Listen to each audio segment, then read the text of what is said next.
THE CRUISE OF the SNARK by Jack London. Chapter 3. Adventure.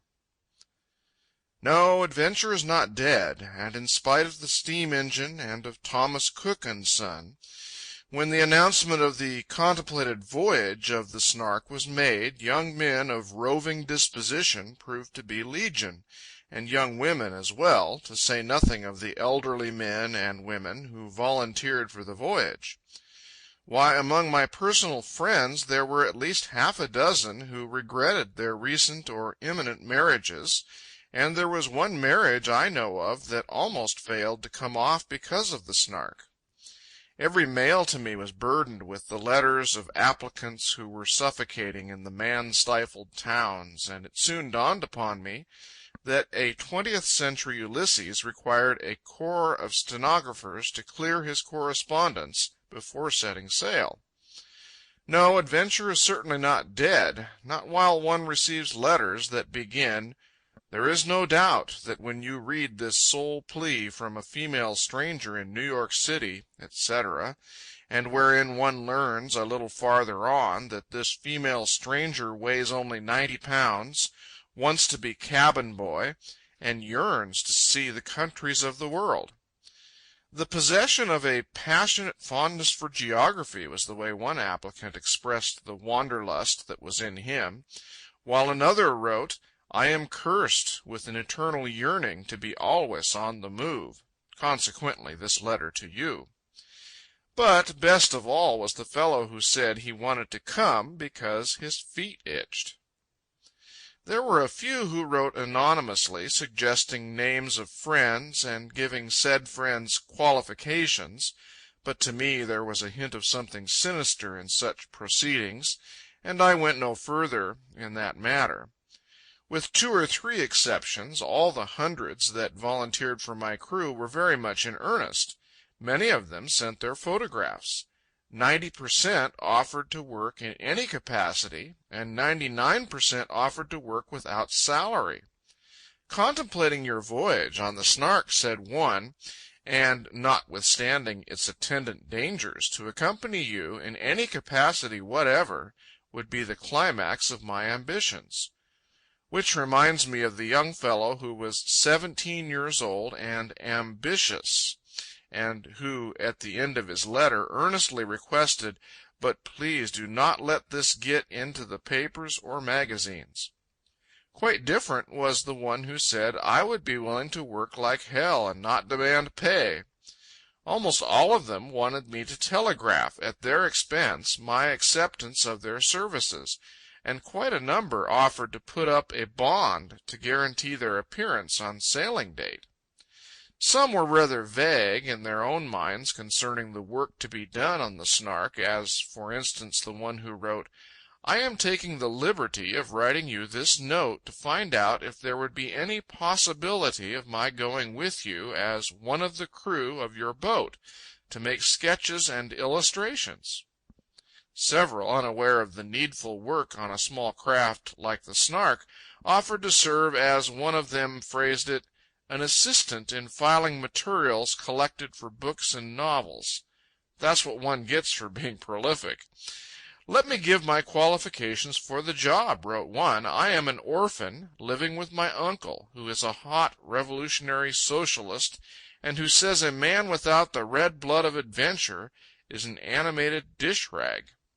Said another, "I can swim some, though I don't know any of the new strokes. But what is more important than strokes, the water is a friend of mine." "If I was put alone in a sailboat, I could get her anywhere I wanted to go," was the qualification of a third, and a better qualification than the one that follows. "I have also watched the fish boats unload." But possibly the prize should go to this one, who very subtly conveys his deep knowledge of the world and life by saying, "My age in years is 22." Then there were the simple, straight-out, homely, and unadorned letters of young boys, lacking in the felicities of expression, it is true, but desiring greatly to make the voyage. These were the hardest of all to decline, and each time I declined one it seemed as if I had struck youth a slap in the face. They were so earnest, these boys. They wanted so much to go. "I am 16, but large for my age," said one, and another, "17, but large and healthy." "I am as strong, at least, as the average boy of my size," said an evident weakling. "Not afraid of any kind of work," was what many said, while one in particular, to lure me no doubt by inexpensiveness, wrote, "I can pay my way to the Pacific coast, so that part would probably be acceptable to you." "Going around the world is the one thing I want to do," said one, and it seemed to be the one thing that a few hundred wanted to do. "I have no one who cares whether I go or not," was the pathetic note sounded by another. One had sent his photograph, and speaking of it, said, "I'm a homely looking sort of chap, but looks don't always count." And I am confident that the lad who wrote the following would have turned out all right. "My age is 19 years, but I am rather small, and consequently won't take up much room. But I'm tough as the devil." And there was one 13-year-old applicant that Charmian and I fell in love with, and it nearly broke our hearts to refuse him. But it must not be imagined that most of my volunteers were boys. On the contrary, boys constituted a very small proportion. There were men and women from every walk in life. Physicians, surgeons, and dentists offered in large numbers to come along, and, like all the professional men, offered to come without pay, to serve in any capacity, and to pay even for the privilege of so serving.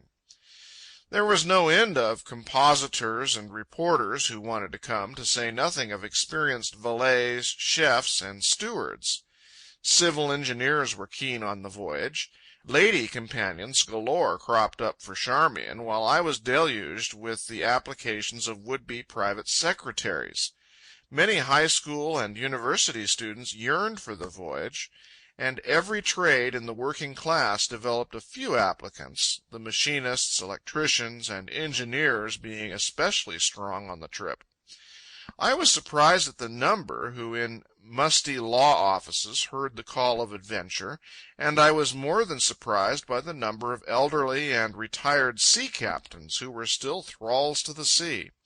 Several young fellows, with millions coming to them later on, were wild for the adventure, as were also several county superintendents of schools. Fathers and sons wanted to come, and many men with their wives, to say nothing of the young woman stenographer who wrote, "Write immediately if you need me. I shall bring my typewriter on the first train." But the best of all is the following. Observe the delicate way in which he worked in his wife. "I thought I would drop you a line of inquiry as to the possibility of making the trip with you. Am 24 years of age, married and broke, and a trip of that kind would be just what we are looking for." Come to think of it, for the average man it must be fairly difficult to write an honest letter of self-recommendation. One of my correspondents was so stumped that he began his letter with the words, "This is a hard task," and after vainly trying to describe his good points, he wound up with, "It is a hard job writing about oneself." Nevertheless, there was one who gave himself a most glowing and lengthy character, and in conclusion stated that he had greatly enjoyed writing it. But suppose this. Your cabin boy could run your engine, could repair it when out of order. Suppose he could take his turn at the wheel, could do any carpenter or machinist work. Suppose he is strong, healthy, and willing to work. Would you not rather have him than a kid that gets seasick and can't do anything but wash dishes? It was letters of this sort that I hated to decline. The writer of it, self-taught in English, had been only 2 years in the United States, and, as he said, "I am not wishing to go with you to earn my living, but I wish to learn and see." At the time of writing to me he was a designer for one of the big motor manufacturing companies. He had been to sea quite a bit, and had been used all his life to the handling of small boats. "I have a good position, but it matters not so with me, as I prefer traveling," wrote another. "As to salary, look at me, and if I am worth $1 or 2, all right, and if I am not, nothing said. As to my honesty and character, I shall be pleased to show you my employers. Never drink, no tobacco, but to be honest, I myself, after a little more experience, want to do a little writing.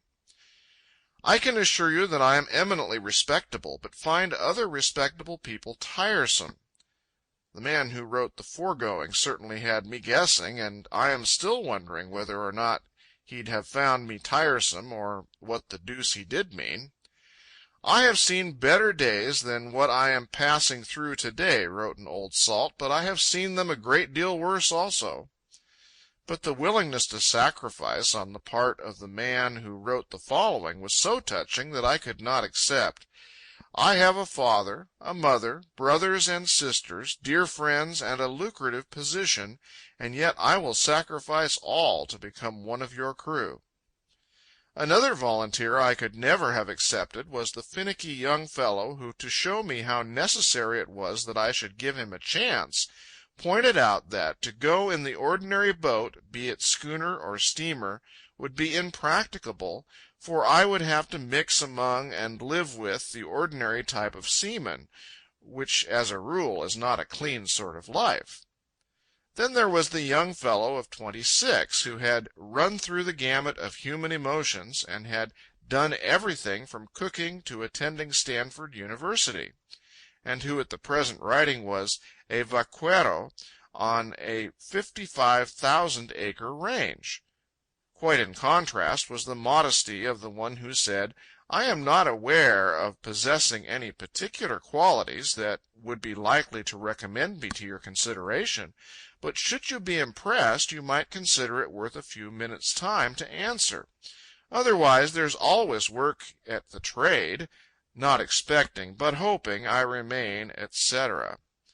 But I have held my head in both my hands ever since, trying to figure out the intellectual kinship between myself and the one who wrote, Long before I knew of you, I had mixed political economy and history, and deducted therefrom many of your conclusions in concrete. Here in its way is one of the best, as it is the briefest, that I received. If any of the present company signed on for cruise happens to get cold feet, and you need one more who understands boating, engines, etc., would like to hear from you, etc. Here is another brief one. Point blank, would like to have the job of cabin boy on your trip around the world, or any other job on board. Am 19 years old, weigh 140 pounds, and am an American. And here is a good one from a man a little over 5 feet long. When I read about your manly plan of sailing around the world in a small boat with Mrs. London, I was so much rejoiced that I felt I was planning it myself, and I thought to write you about filling either position of cook or cabin boy myself, but for some reason I did not do it, and I came to Denver from Oakland to join my friend's business last month, but everything is worse and unfavorable. But fortunately you have postponed your departure on account of the great earthquake, so I finally decided to propose you to let me fill either of the positions.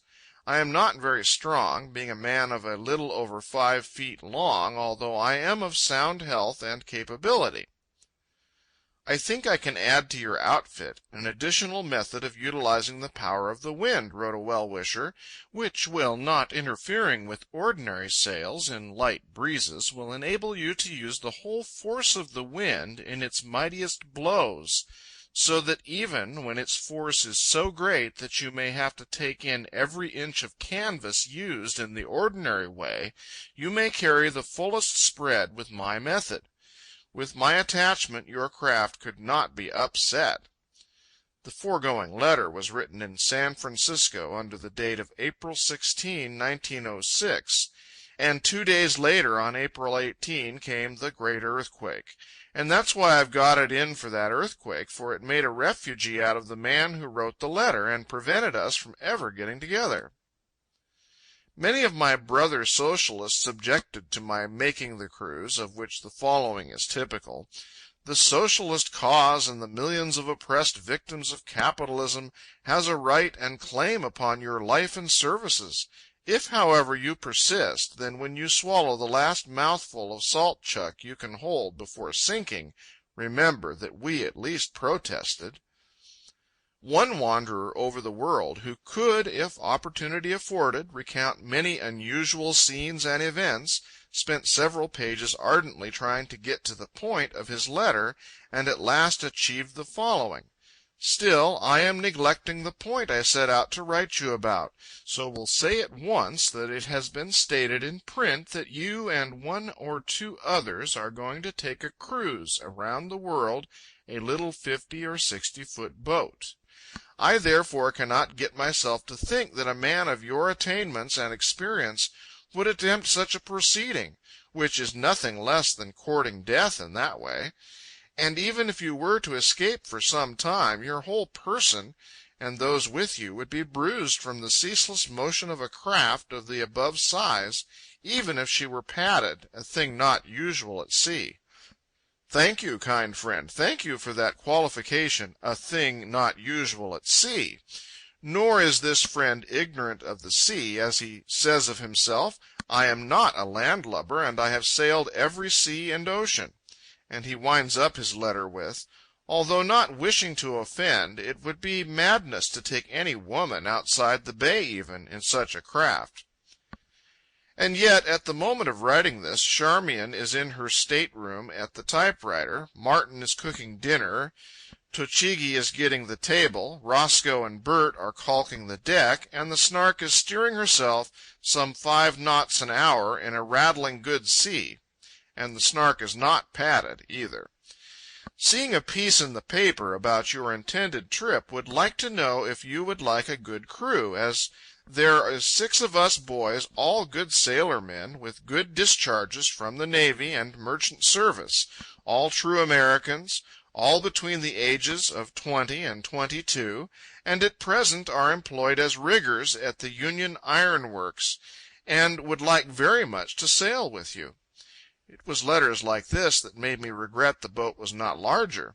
And here writes the one woman in all the world, outside of Charmian, for the cruise: "If you have not succeeded in getting a cook, I would very much like to take the trip in that capacity.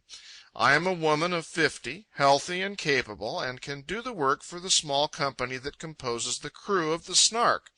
I am a very good cook, and a very good sailor, and something of a traveler. And the length of the voyage, if of 10 years' duration, would suit me better than one.